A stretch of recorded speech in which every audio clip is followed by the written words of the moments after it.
एक बार माता पार्वती ने भगवान शिव शंकर से पूछा, ऐसा कौन सा श्रेष्ठ और सरल व्रत पूजन है जिससे मृत्युलोक के प्राणी आपकी कृपा सरलता से प्राप्त कर लेते हैं।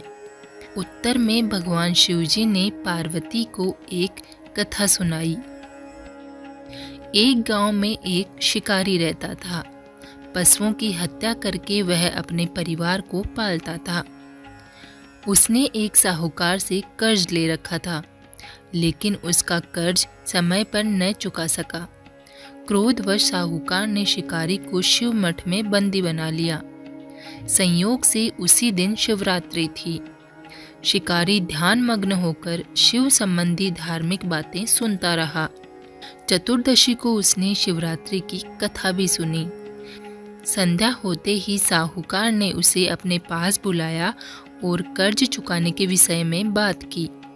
शिकारी अगले दिन सारा कर्ज लौटा देने का वचन देकर बंधन से छूट गया। अपने दिनचर्या की भांति वह जंगल में शिकार के लिए निकला, लेकिन दिन भर बंदी गृह में रहने के कारण भूख प्यास से व्याकुल था। शिकार करने के लिए वह एक तालाब के किनारे बेल पत्र पर पड़ाव बनाने लगा। बेल पत्र के वृक्ष के नीचे शिवलिंग था, जो बेल पत्रों से ढका हुआ था। शिकारी को उसका पता नहीं चला। पड़ाव बनाते समय जब शिकारी ने उस पेड़ की कुछ टहनियां तोड़ी तो संयोगवश शिवलिंग पर भी कुछ टहनियां गिर गई। इस प्रकार दिन भर भूखे प्यासे शिकारी का व्रत भी हो गया और शिवलिंग पर बेलपत्र भी चढ़ गए। एक प्रहर रात्रि बीत जाने के बाद एक गर्भवती हिरणी तालाब पर पानी पीने के लिए आई। शिकारी ने धनुष पर जैसे ही तीर को चढ़ाया, हिरणी बोली, मैं गर्भवती हूँ, शीघ्र ही प्रसव करूंगी। तुम एक साथ दो जीवों की हत्या करोगे, जो ठीक नहीं है। मैं अपने बच्चे को जन्म देना चाहती हूँ। अपने बच्चे को जन्म देकर शीघ्र ही तुम्हारे सामने वापस आ जाऊंगी, तब तुम मुझे मार लेना। शिकारी ने हिरनी को जाने दिया और हिरनी झाड़ियों में लुप्त हो गई। कुछ ही देर बाद एक और हिरनी उधर से निकली। शिकारी की प्रसन्नता का ठिकाना न रहा। समीप आने पर उसने धनुष पर बाण चढ़ाया। तब हिरनी ने विनम्रता पूर्वक शिकारी से निवेदन किया, हे पार्थी, मैं थोड़ी देर पहले ही ऋतु से निवृत्त हुई हूँ। अपने प्रिय की खोज में भटक रही हूँ। मैं अपने पति से मिलकर शीघ्र ही तुम्हारे पास आ जाऊंगी। शिकारी ने उसे भी जाने दिया। 2 बार शिकार को खोकर उसका माथा ठनका। वह चिंता में पड़ गया। रात्रि का आखिरी प्रहर बीत रहा था। तभी एक तीसरी हिरनी अपने बच्चों के साथ उधर से निकली। शिकारी के लिए वह स्वर्णिम अवसर था। उसने धनुष पर तीर चढ़ाया और वह तीर छोड़ने ही वाला था कि हिरनी बोली, हे पार्थी, इन बच्चों को पिता के हवाले करके मैं वापस लौट आऊंगी। इस समय मुझे मत मारो।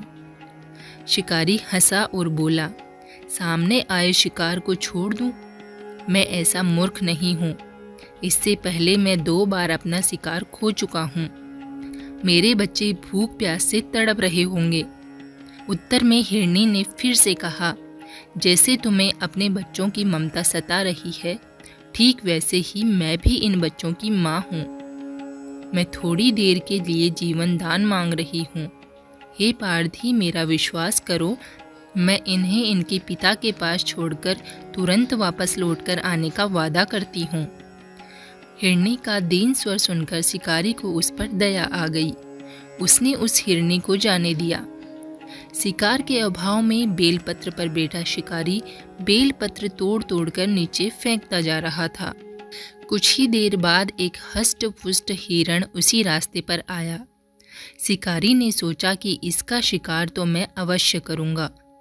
शिकारी ने जैसे ही बाण को साधा, हिरण ने विनीत स्वर में कहा, हे पार्थी भाई, यदि तुमने मुझसे पूर्व आने वाली 3 हिरनियों और उनके छोटे छोटे बच्चों को मार डाला है, तो मुझे भी मारने में विलंब मत करो, क्योंकि उनका मरना मैं सहन नहीं कर पाऊंगा।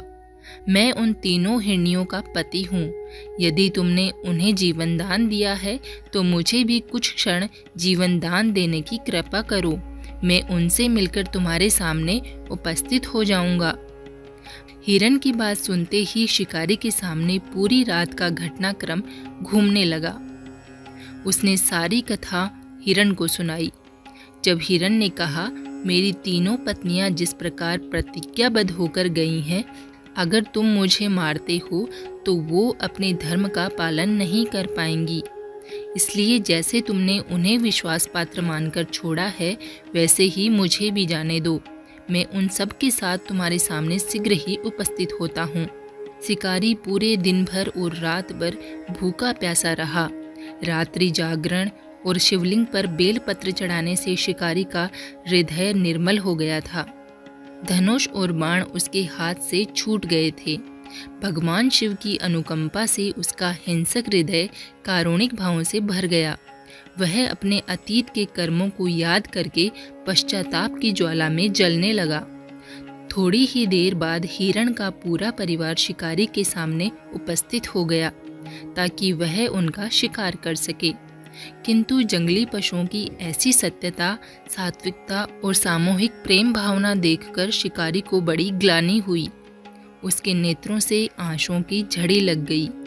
उस मृग परिवार को न मारकर शिकारी ने अपने कठोर हृदय को जीव हिंसा से हटाकर सदा के लिए कोमल और दयालु बना लिया। देवलोक से समस्त देव समाज भी इस घटना को देख रहा था। घटना की परिणति होते ही देवी देवताओं ने पुष्प वर्षा की। तब शिकारी और हिरण परिवार मोक्ष को प्राप्त हुआ। महाशिवरात्रि के दिन भगवान शिव के साथ शिव के पूरे परिवार की भी पूजा की जाती है। इस दिन विधि पूर्वक भगवान शिव की पूजा करने से सभी प्रकार की मनोकामनाएं पूर्ण होती हैं। इस दिन महाशिवरात्रि के व्रत का भी विशेष पुण्य माना गया है।